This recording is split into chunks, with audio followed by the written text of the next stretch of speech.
Hi Gemini, how are you? Welcome in. We are going to do a little bit of an intuitive check-in for my Gemini Sun, Moon, Rising, and Venuses. So pay attention to where Gemini is in your chart.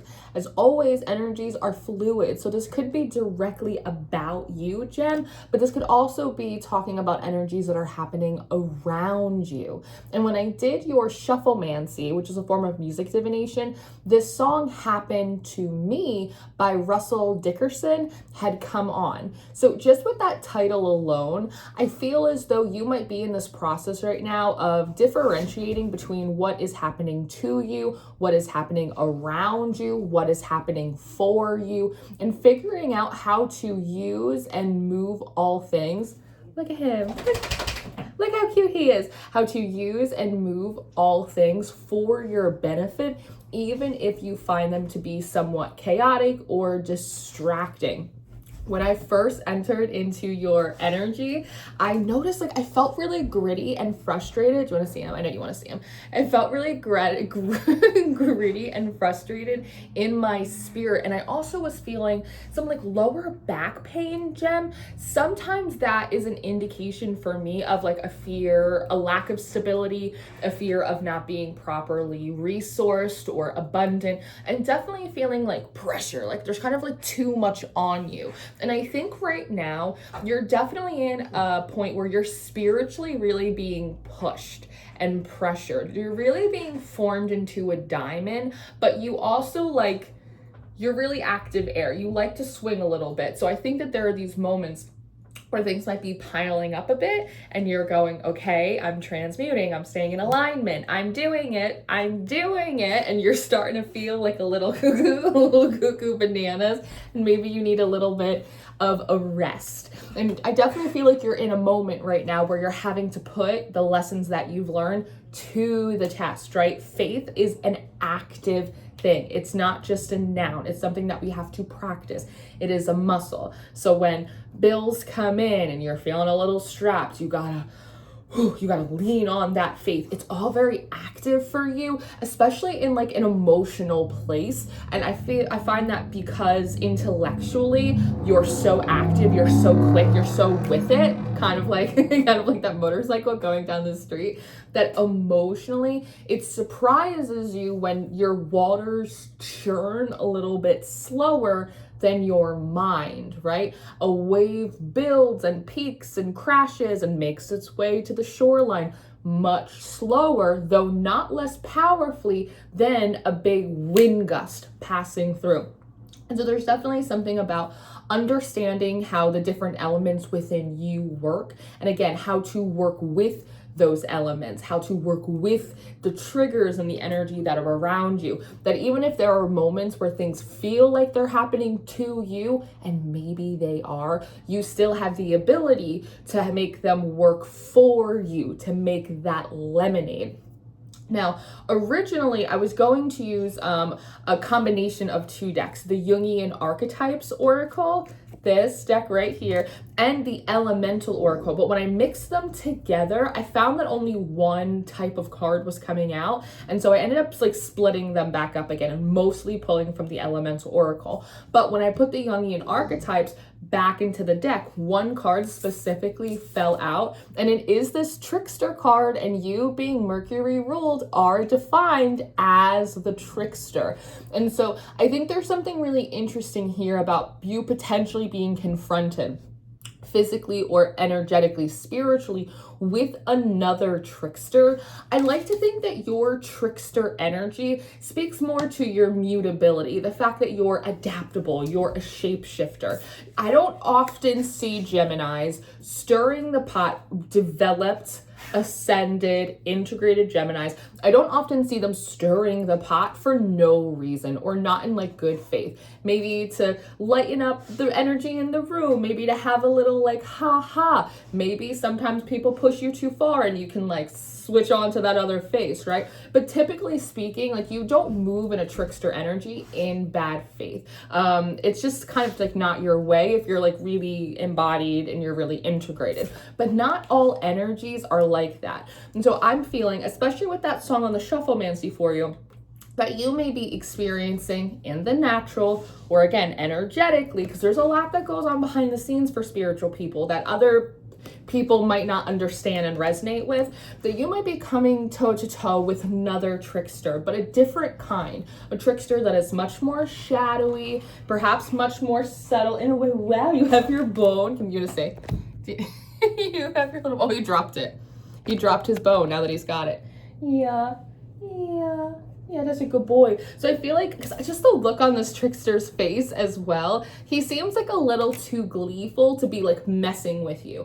And I feel like, Gemini, especially because on the bottom of the deck, we have the equator, to make equal, that there is someone, something that notices a trickster shadow-like aspect in you and wants to inflame it, wants to bring it out even more, that in some way wants to make you and it equal.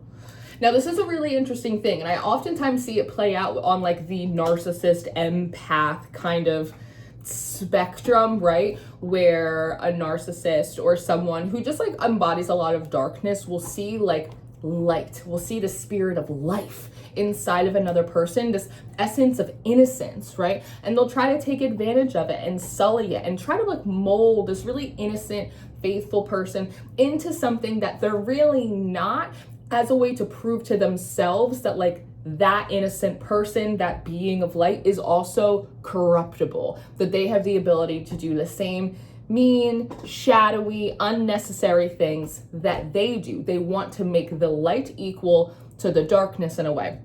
I see it sort of playing out here as well. I'm wondering, because you do feel so embodied, and I do feel you, I wonder if the Strength card is coming up a lot for you as a representation of how disciplined you are and how self-controlled and self-moderate you're being right now in your life, that there might be this other trickster energy that's viewing you through that spirit of moderation, through that spirit of self-control, and doesn't like it because it's mirroring back to them the ways in which the gift of mutability that they have is being used for like nefarious purposes, or at least purposes that are less, that are beneath them, really, and really beneath all of us, that they may be watching the amount of self-control and moderation that you have, and again, feeling some kind of way about it because they are not in control of their emotions. And because your emotional development and how you work with water, right, is a little bit slower in a build than you with your double air, there are moments there where you can be poked and you can be pricked and you can be inspired and triggered to rise to a lower version of yourself that you used to be. And in that song, I'm gonna let him out. In that song, Happened to Me, it's about this guy who comes across this girl in a bar, and obviously he's smitten as a kitten with her, but it's clear she's going through something. There's a line in that about, I don't know how long they broke up, but she's chasing tequila with High Noon. She's singing Girls Just Want to Have Fun. Now she's got her eyes on me, and she's gonna happen to me, right? It's almost like this woman who is kind of in like a bit of this chaos energy, is like she's got her eyes set on the singer, right? And he just knows that she is going to overtake him like a wave. And I feel like that is like this trickster energy. 29 is a number on this card that might be significant in some way. Maybe you're 29, they're 29. Maybe there's something about that being a particular date for you. I also see like how big his ears are right here. This might be someone that, or an energy that is prying in, very nosy, kind of keeping their ears and their eyes open for what you, Gemini, is doing. Come on, Bubba, you want to get out? You can get out. You want to get out? Yeah. He doesn't like the Gemini reading.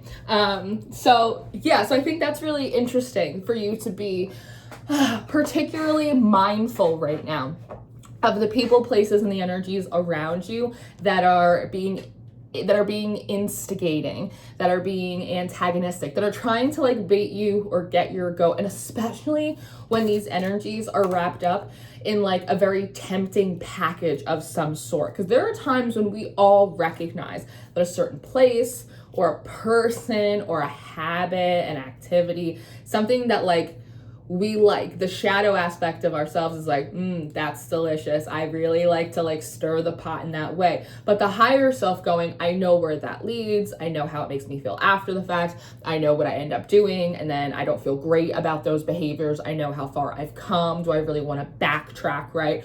And there might be this moment where this is again occurring for you where you're like, oh God. I would really just like to like take the hinges off and just kind of like mollywop whatever this trickster energy is, but knowing that that's not really who you are anymore, and that's not who you want to allow yourself to be. You have companionship, animals, coming on card number 21. It also represents the World card in the tarot, Blackjack. And this woman here, she looks like actually quite annoyed. She looks overstimulated. She looks like there's too many people, places, and things touching her, right? And in a way, like this almost feels like a mothering type of energy. Or if you are like female presenting, like you'll know sometimes it's like you're dressed up, you look good, your energy is great, you're taking care of all your little ducklings, and everyone you that's coming back to you. You're getting a lot of attention, you're getting a lot of positive reinforcement. People need you, people want you, and it's all of a sudden it's like too much, too overstimulating, not enough breathing room for yourself.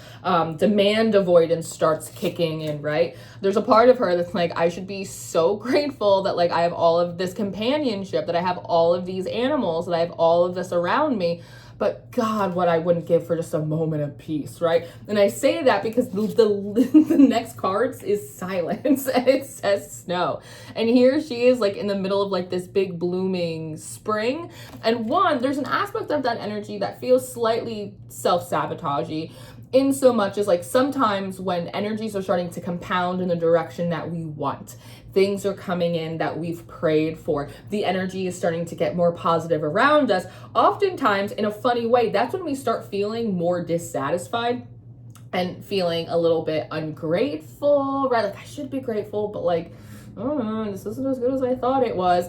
Sometimes that can be because what we are calling in, what we're manifesting, what we're praying for isn't actually like in alignment with what we really want. But other times, and that's worth considering in full faith. But other times it's just because we are so used to climbing the mountain, being on the grind, working against the grain, right? Under the expectations of things not going well, that when they start coming in, we feel really uncomfortable because like we didn't necessarily plan for things to improve, plan for people to respond to us positively, plan to be wanted, to be needed, and we don't know what to do with it. It makes us uncomfortable. And so the trickster within also rises up and goes, well, let's start destroying stuff. Like, let's start getting the stuff away. Maybe we should run. Maybe we should hide. So I also wonder if there's a lesson in here for you, Gemini, about when it's important for you to take a break, when in the early stages of relationship building, of business, of work, of whatever it is, whatever phase you are in your life, when to start setting healthy boundaries that allow you breathing room without boxing out all of the goodness that wants to come in, right? I think these are important things for you to consider.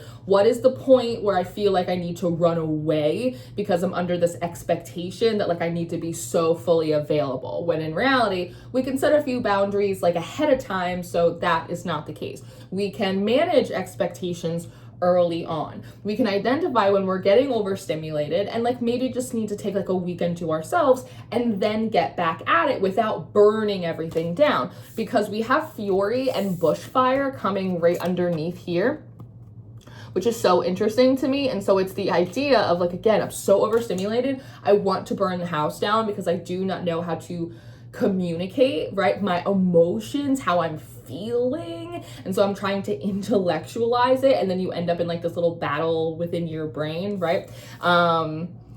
It's really interesting. And I found in my experience, when I have come across people that are really shadowy, people that were not good for me, people that took advantage of me, it was often because I was in a kind of a moment like this, things that were too good to be true, or things that looked that way but weren't, and feeling just very discontented in some way, and feeling the grit, feeling the shadow rise up within me, which immediately pinged the most shadowy person that was in the environment, right? And we connected like magnets because we were both in this trickster. I need to get away. I feel squirrely. I feel like I want to destroy something type of energy, right? So in a way, I want to say, there's almost like a howling at the moon, that like some kind of discontent, feeling overstimulated, feeling that demand avoidance, feeling unsatisfied in kind of what you wanted, because there aren't guardrails, because there aren't breaks